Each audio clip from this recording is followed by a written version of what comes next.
Assalamualaikum warahmatullahi wabarakatuh. Perkenalkan, nama saya Laili Nurhasanah, NIM 19311112111. Saya dari kelas PAI 5F Win Raden Mas Said. Di sini saya akan sedikit mempresentasikan mengenai sejarah peradaban Islam pada masa Khulafaur Rasyidin untuk memenuhi tugas ulangan tengah semester SKI Asia Eropa. Langsung simak saja. Baik, di sini saya akan sedikit mempresentasikan mengenai sejarah peradaban Islam masa Khulafaur Rasyidin. Khulafaur Rasyidin sendiri ada 4. Yang pertama yaitu Abu Bakar As-Siddiq, Umar bin Khattab, Utsman bin Affan, dan Ali bin Abi Thalib.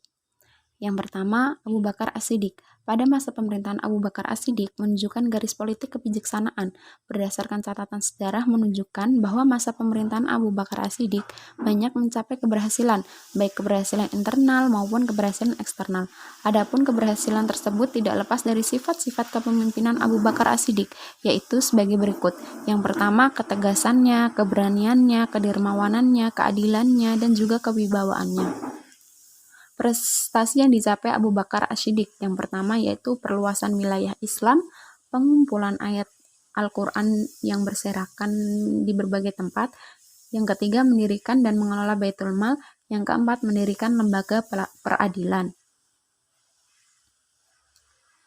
Tantangan yang dihadapi oleh Abu Bakar As-Siddiq yang pertama yaitu muncul orang-orang murtad. Yang kedua, aktifnya orang-orang yang mengaku sebagai nabi. Ketika pemberontakan dari beberapa kabilah Arab dan juga banyak orang-orang yang ingkar untuk membayar zakat. Yang selanjutnya yaitu Umar bin Khattab. Umar bin Khattab memiliki nama lengkap yaitu Umar bin Naufal bin Abdil Uzza bin Riba'ah bin Qurt bin Raza'ah bin Adi bin Kab. Umar berasal dari suku Adi, suku yang masih rumpun Quraisy, yang merupakan salah satu suku terpandang mulia dan mempunyai martabat tinggi di kalangan Arab. Ibunya bernama Hatamah binti Hashim bin Muwairah bin Abdillah ibni Umar bin Makhzum. Umar lahir pada tahun 13 pasca tahun Gajah. Ia biasa dipanggil Abu Hafs yang digelari Al-Faruq karena ia menampakkan Islam ketika di Mekah. Maka Allah memisahkan Umar antara kekufuran dan juga keimanannya. Pengangkatan Umar bin Khattab sebagai khalifah. Umar bin Khattab memerintah selama 10 tahun, yaitu dari tahun 13 sampai 23 Hijriah, atau sama dengan 634 sampai 664 Masehi.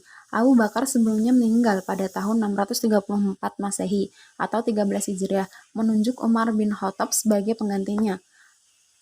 Adapun beberapa faktor yang mendorong Abu Bakar untuk menunjuk Umar menjadi khalifah. Yang pertama, kekhawatiran peristiwa yang sangat menegangkan di Saqifah Bani Sa'idah yang nyaris menyeret umat Islam ke jurang perpecahan akan terulang kembali. Yang kedua, kaum Ansor dan Muhajirin saling mengklaim sebagai golongan yang berhak menjadi khalifah. Yang ketiga, umat Islam pada masa itu baru saja selesai menumpas kaum murtad dan kaum pembangkang. Sistem pemerintahan Umar bin Khattab yang pertama yaitu mengatur administrasi negara, di antaranya yaitu menerbitkan sistem pembayaran gaji dan pajak tanah, mendirikan pengadilan negara dalam rangka memisahkan lembaga yudikatif dan lembaga edukatif. Yang ketiga yaitu kepala negara dalam rangka menjalankan tugas eksekutifnya. Ia dibantu oleh pejabat yang disebut Alkitab, yaitu sebagai sekretaris negara. Yang keempat, membentuk jawatan kepolisian untuk menjaga keamanan dan ketertiban serta menangkap penjahat. Yang selanjutnya yaitu membentuk jawatan militer, terdaftar sebagai resmi di negara, bertugas di daerah-daerah perbatasan seperti Kufah, Bushrah, dan diberi gaji secara teratur setiap bulannya. Yang selanjutnya, Umar juga mendirikan Baitul Mal, keuangan negara yang dipungut dari pajak dan lain-lain, disimpan di Baitul Mal dan penggunaannya diatur oleh Dewan. Yang selanjutnya, menempa atau mencetak mata uang sebagai alat tukar yang resmi dari negara. Yang terakhir yaitu menciptakan kalender Islam atau tahun Hijriah. Yang kedua yaitu lembaga-lembaga keuangan dan peradilan pada masa Umar bin Khattab serta pengembangannya. Yang pertama yaitu lembaga keuangan. Lembaga keuangan sendiri adalah sumber-sumber devisa dari negara. Yang dominan pada masanya adalah zakat, harta rampasan, faiz, zakot, dan zakat perdagangan, yaitu dengan sebesar 10%. Dalam mengembangkan lembaga keuangan tersebut, dia berusaha selalu menggunakan ijtihad yang sesuai dengan tujuan syariat Islam dan kemaslahatan umat. Yang Yang selanjutnya yaitu lembaga peradilan. Lembaga peradilan sendiri diadakan oleh Umar bin Khattab dengan tujuan agar seorang hakim hanya mengurus hal-hal yang berhubungan dengan pengadilan saja, agar tidak terjadi munculnya perpecahan dan perselisihan umat di tengah agama Islam yang sudah tersebar di berbagai penjuru dan wilayah negara menjadi semakin luas. Yang ketiga yaitu Utsman bin Affan. Utsman bin Affan ialah memiliki nama lengkap yaitu Utsman bin Affan bin Abi al-As bin Umayyah bin Adusi bin Syam bin Abdu Manaf bin Qusay bin Kilab bin Murrah bin Ka'ab bin Lu'ay bin Ghalib bin Fri bin Malik bin An-Nazir bin Kinah bin Huzaimah bin Mudrikah bin Ilyas bin Mudar bin Nizar bin Ma'adu bin Adnan.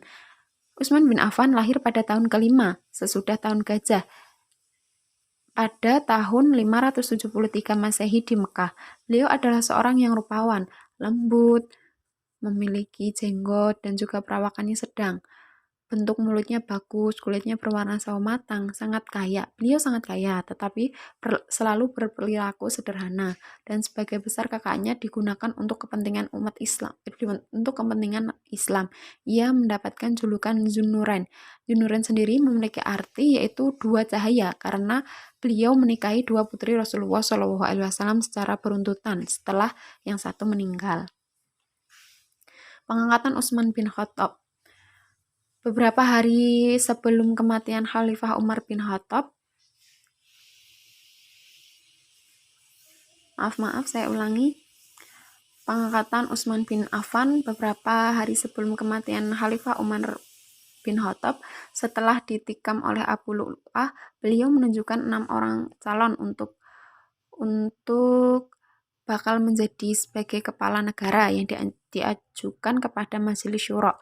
6 calon tersebut adalah Utsman bin Affan, Ali bin Abi Thalib, Thalahah bin Ubaidillah, Zubair bin Awam, Sa'ad bin Abi Waqqas, Abdurrahman bin Auf, dan Abdullah bin Umar bin Khattab, anak Umar sendiri. Lalu Abdurrahman membaiat Utsman bin Affan. Dengan demikian Utsman bin Affan terpilih menjadi khalifah ketiga. Ia dipilih pada bulan Dzulhijjah tahun 23 Hijriah dan menjalankan jabatan khalifah mulai pada bulan Muharram 24 Hijriah. Tapi berdasarkan hasil musyawarah Dewan Syuro, kesepakatan memilih Utsman pada tanggal 13 Muharram 24 Hijriah dan dibaiat setelah sholat zuhur, dan Utsman menjadi imam pertama adalah sholat asar. Yang selanjutnya yaitu masa kepemimpinan Utsman bin Affan. Masa kepemimpinan Utsman bin Affan yang pertama yaitu pelebaran Masjid Nabawi, perluasan wilayah, pembangunan angkatan laut, dan juga kodifikasi Al-Quran Mushaf Utsmani. Masa kemunduran Utsman bin Affan yang pertama yaitu nepotisme, lamban dalam mengambil keputusan, yaitu kelahiran kelompok pemberontak. Berakhirnya Utsman bin Affan, beliau dicekik oleh seorang yang berhasil memasuki rumahnya dan membunuh dengan pedang. Tangan beliau terputus karena menangkis pedang seorang tersebut. Yang keempat yaitu Ali bin Abi Thalib. Ia adalah saudara Rasulullah SAW. Sewaktu terjadi mu'akad, jalinan ukhuwah dari Madinah. Ali adalah menantu Rasulullah karena ia menikahi putri beliau Fatimah, pemimpin perempuan sedunia. Ali adalah salah satu ulama Rabbiyin, seorang pejuang yang gagah berani, seorang zuhud yang terkenal. Ia seorang orator ulung. Ia adalah di antara penghimpun Al-Quran dan ia bacakan di hadapan Rasulullah SAW. Pengangkatan Ali bin Abi Thalib yaitu pada waktu itu ada 4 orang sahabat Nabi SAW dari 6 yang dipilih Umar sebelum wafat, yaitu Ali bin Abi Thalib, Tolha, Zubair, dan Sa'ad bin Abi Waqqas. Dilihat dari berbagai segi, Ali dianggap yang paling utama dalam sebuah pertemuan permusyawaratan. Abdurrahman bin Auf menetapkan Ali sebagai tokoh yang paling dipercaya umat setelah Utsman bin Affan. Atas dasar itu, mereka memandang wajar memilih Ali sebagai khalifah. Yang selanjutnya yaitu kebijakan Ali bin Abi Thalib. Yang pertama, menghentikan sebagian besar gubernur yang diangkat pendahulunya Utsman bin Affan, kemudian menggantikannya dengan tokoh-tokoh lain.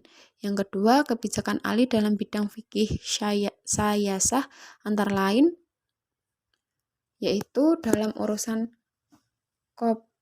korespondensi, urusan pajak, urusan angkatan bersenjata, dan juga urusan administrasi peradilan. Kemunduran Ali bin Abi Thalib yaitu disebabkan adanya peristiwa tahkim yang menimbulkan banyak perdebatan di kalangan para sahabat. Banyaknya pengikut Ali bin Abi Thalib yang tidak setuju dan memilih untuk tidak mendukung Khalifah Ali bin Abi Thalib. Sekian presentasi dari saya, kurang lebihnya mohon maaf. Terima kasih. Wassalamualaikum warahmatullahi wabarakatuh.